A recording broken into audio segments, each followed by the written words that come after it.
Hello மக்களே, இன்னைக்கு special பாருங்கள். எங்கள் வீட்டில் சாம்பார், அதுவும் அதில் ஒரு ஸ்பெஷல் என்னோடய ஹஸ்பண்ட் தான் பண்ணுறார்.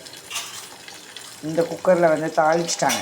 வெங்காயம், கடுகு, வெந்தயம், காஞ்ச மிளகா போட போகிறாரு.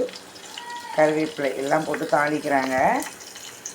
இன்றைக்கி வந்து காய்கறியை தனியாக வேக வைக்கல, ஒரு குக்கரில் எல்லா காய்கறியும் போட்டிருக்காரு. இன்றைக்கி பீக்கங்காய், கத்திரிக்காய், பீன்ஸ், அவரைக்காய், தக்காளி, பூண்டு, வெங்காயம் எல்லாத்தையுமே குக்கரில் போட்டு மொத்தமாக தனியாத்தூள், மிளகாத்தூள் எல்லாம் போட்டாச்சு.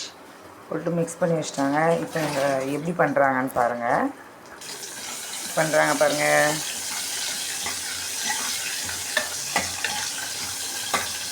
என்னை விட நல்லா சமைப்பாங்க. பாருங்கள், புளி கரைக்கிறாங்க பாருங்கள்.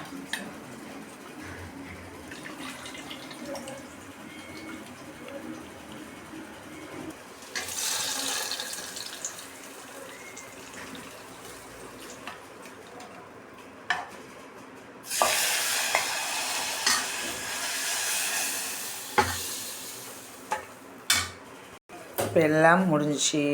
இப்போ தேவை அந்த பருப்பு நம்ம பண்ணோம் இல்லையா, அந்த குக்கரை கழுவி ஊற்றியாச்சு.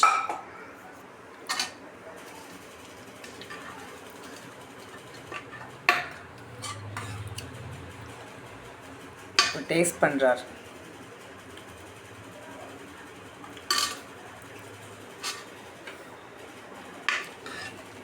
எப்படி நல்லா கட்டியாக பண்ணியிருக்காரு பாருங்கள். பீக்கங்காய், கத்திரிக்காய், சால்ட்டு பத்தலை போடுறாரு.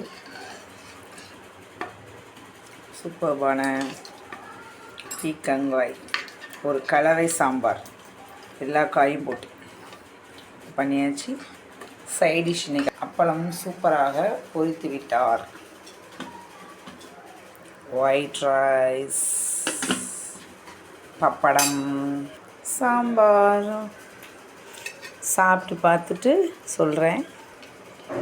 இவர் வந்து ஒரு குக்கர்லேயே எல்லா காய்கறியும் மொத்தமாக போட்டு ஒரு சின்ன டம்ளருக்கு ஒரு டம்ளர் பருப்பும் போட்டு வெள்ளைப்பூடு, சின்ன வெங்காயம், காயம் எல்லாமே போட்டு அவிச்சிட்ட எல்லாத்தையும் குக்கர்லேயே விசில் விட்டுட்டாரு. அப்புறம் ரிலீஸ் பண்ணி லைட்டாக மேஷ் பண்ணிவிட்டு தாளிச்சாச்சு. சூப்பர்பான சாம்பார் ரெடி, தயாராகிடுச்சு. என்றைக்காவது இதே மாதிரி உங்கள் ஹஸ்பண்டை செய்ய சொல்லி, ஹவுஸ் ஒய்ஃப் போனாலும் சரி, வேலைக்கு போகிறவங்கனாலும் ரெஸ்ட் எடுங்க. உங்கள் உடம்பையும் பார்த்துக்கோங்க. பாய், டேக் கேர்.